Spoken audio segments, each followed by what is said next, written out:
Pardo surgiu em função do Tratado de Madrid.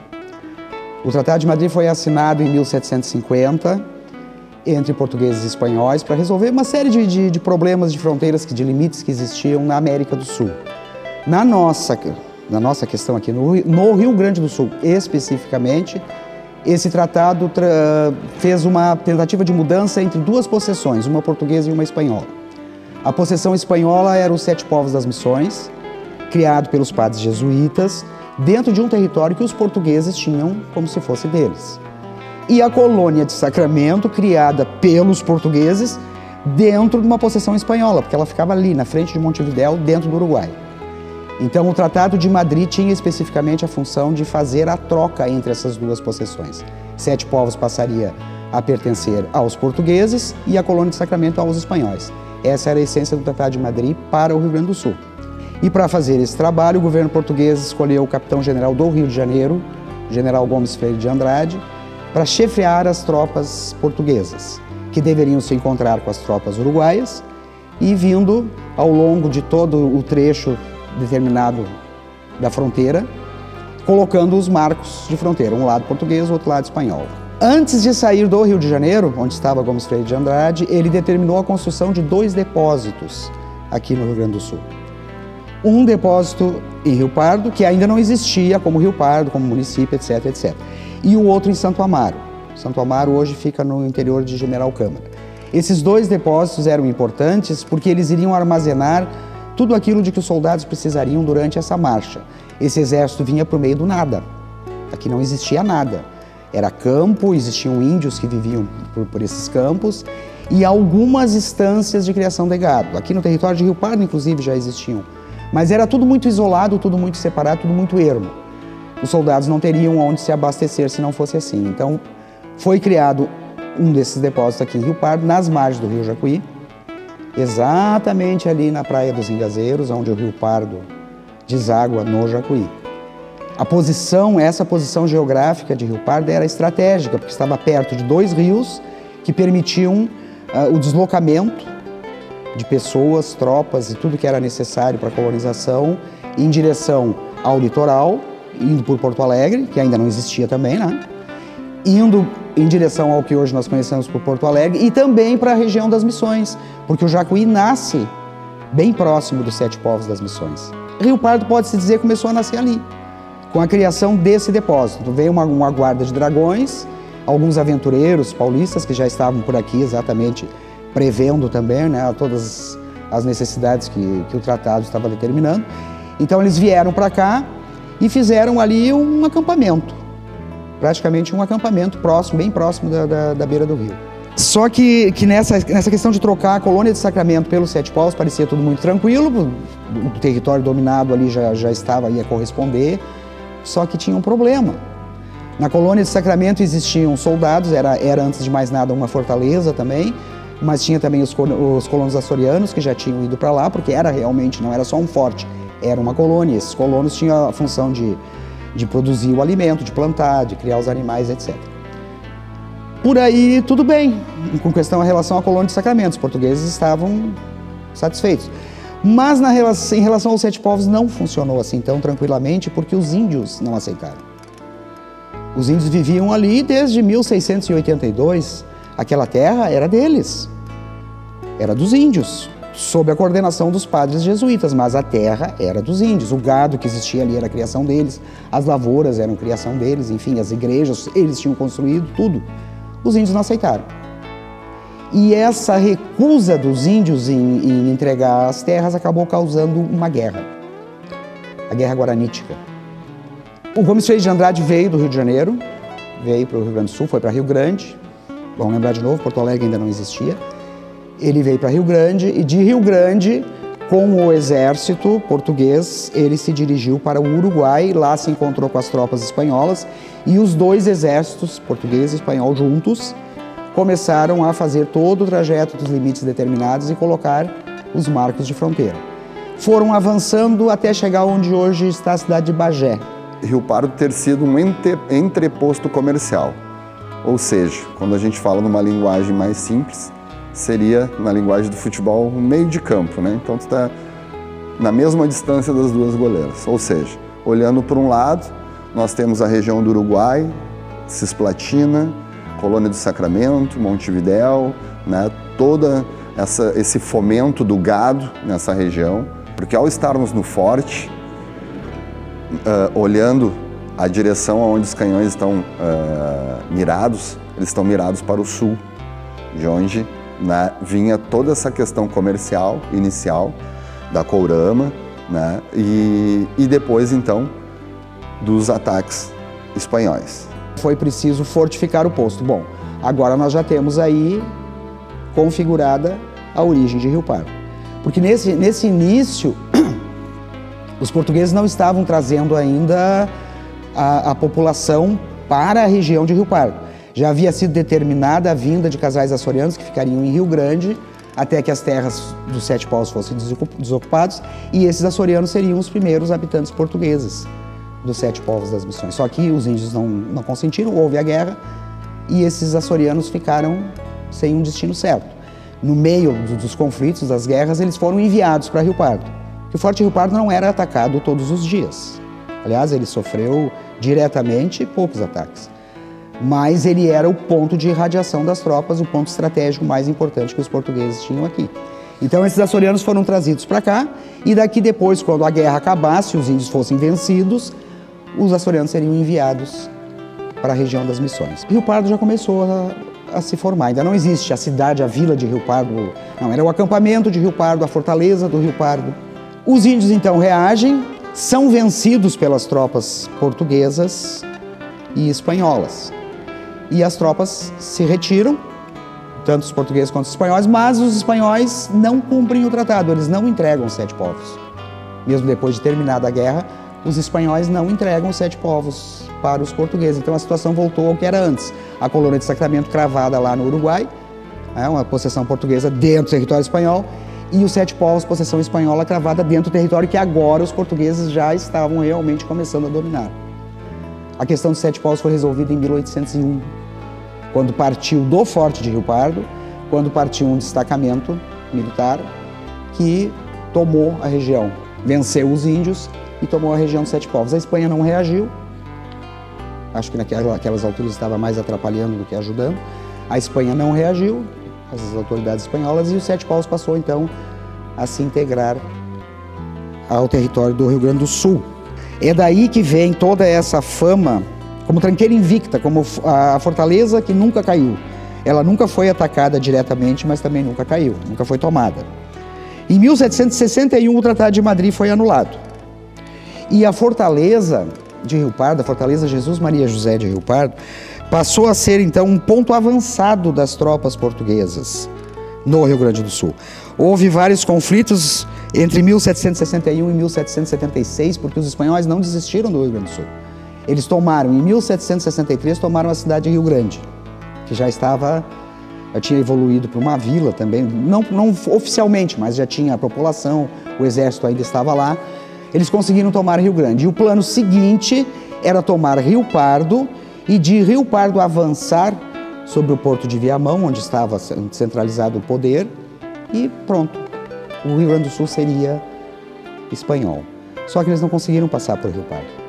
Em Rio Pardo eles foram detidos pela fortaleza, estiveram ali cara a cara com os portugueses, mas não conseguiram vencer.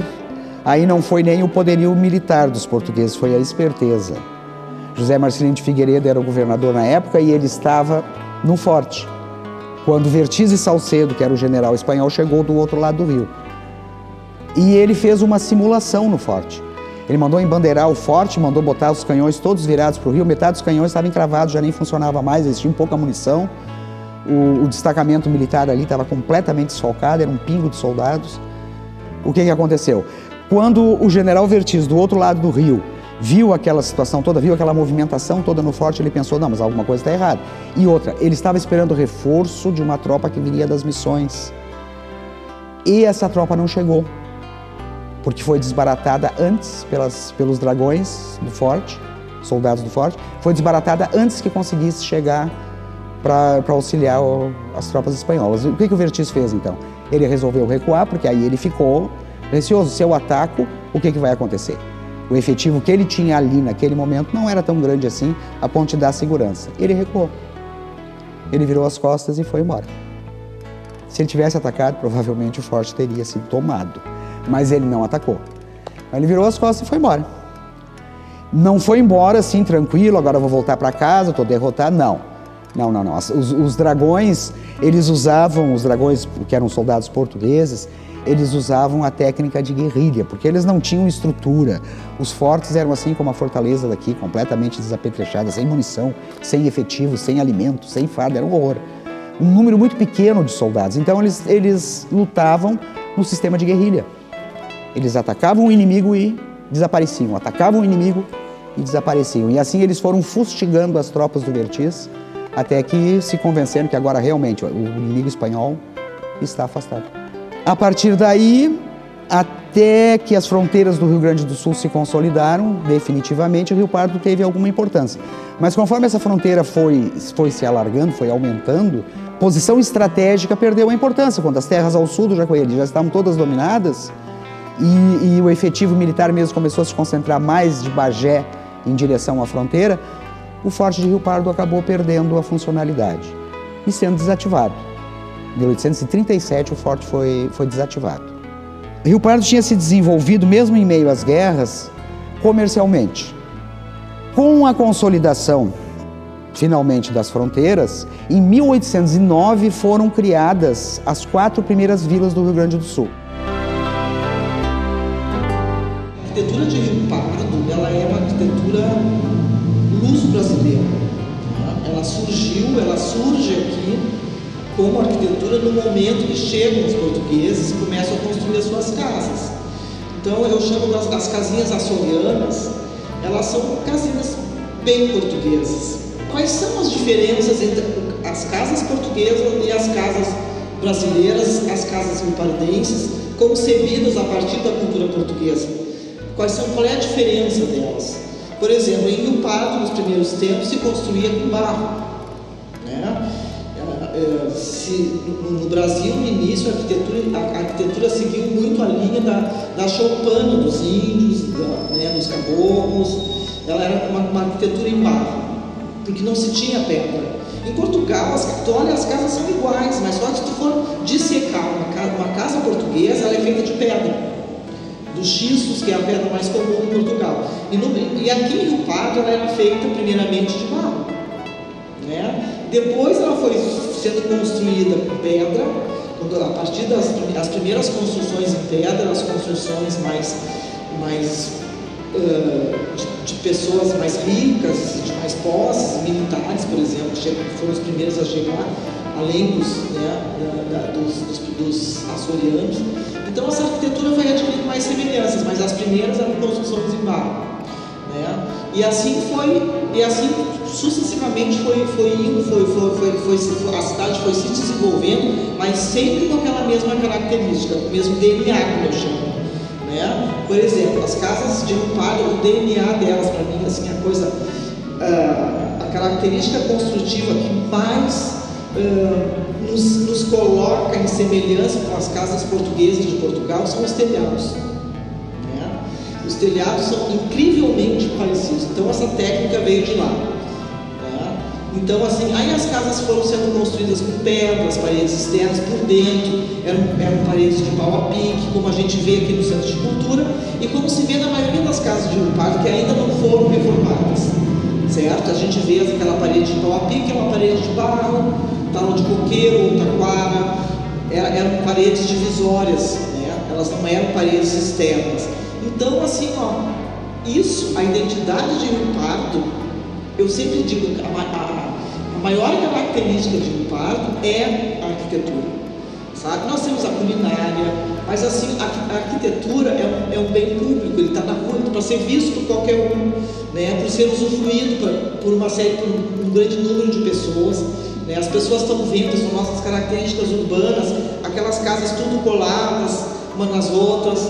Isso é uma característica de Rio Pardo. Então, assim, a nossa cultura, a tradução maior da nossa cultura é a arquitetura. Com relação ao que hoje, assim, prontamente nós enxergamos, assim, deste legado, realmente, o casario, apesar de grande parte dele já ter sofrido algumas alterações do tempo e também de arte, né? Porque inicialmente a cultura, né, portuguesa trouxe, né, aquele estilo colonial que nós chamamos, telha-canoa, né, que não era feita na coxa, como nós gostamos de falar, né, romanticamente, mas aseiras e beiras, né? Aquelas casas atrás da igreja matriz ali, ali são as casas mais açorianas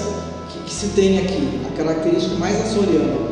E depois nós temos o solar do Almirante, o solar dos Quadros, que são ainda efetivamente construções coloniais, assim, elas têm o pedigree do Brasil colônia.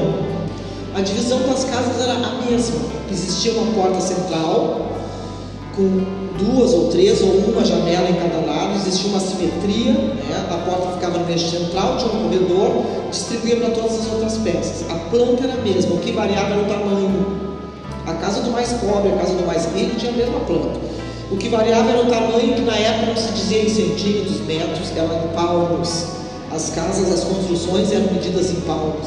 Se vocês olharem o projeto daqui, do Centro de Cultura, que foi a antiga escola militar, e que foi uma casa que foi projetada para ser uma casa de caridade, o projeto é todo em palmos. É interessante de ver. Então era assim, as casas tinham a mesma planta. Né? Eu sempre brinco que naquele tempo os arquitetos não tinham muito trabalho para projetar as casas, bastava olhar para a casa do lado e fazer igual, né? Era assim que a coisa funcionava. As portas largas, o pé direito alto, é uma característica bem nossa, né? Porque acredito eu que seja por questões de estética da época e também por questões do clima. As áreas de serviço, como a gente chama hoje, que são cozinha, por exemplo, não faziam parte do centro da casa. Normalmente eram fora da casa, né? Bem separada do corpo da casa. Tinha que passar na rua para ir à cozinha. Então isso se deve um pouco em função da origem portuguesa. Em Portugal eles chamam a casa de fogo. Eles não chamavam nem cozinha, chamavam a casa do fogo ou o quarto do fogo. Era separado da casa, talvez pela questão de segurança, né? E aqui muito se deve por questões de estratificação social dentro de uma casa, que os escravos não entravam dentro da casa, não era todo escravo que entrava dentro da casa do seu senhor, digamos assim. O banheiro chegou muito tempo depois. E esse banheiro sempre, logicamente, era fora da casa, quando havia. A maioria não havia, né, era utilizado um outro sistema de esgoto, enfim, que era aí, que isso até não é tão antigo, tem muita gente no parque que chegou a conviver com isso, né, que seria o sistema dos cubos, que os dejetos domésticos eram juntados num cubo e vinha um carroceiro, pegava aquele cubo e largava lá no Rio Jacuí, na altura da Vila do Aceio. Por isso que a Vila do Aceio chama-se Vila do Aceio. A arquitetura de um local é um livro aberto sobre esse local. Se tu examinar a estrutura de uma casa, tu consegue enxergar o estilo de vida das pessoas.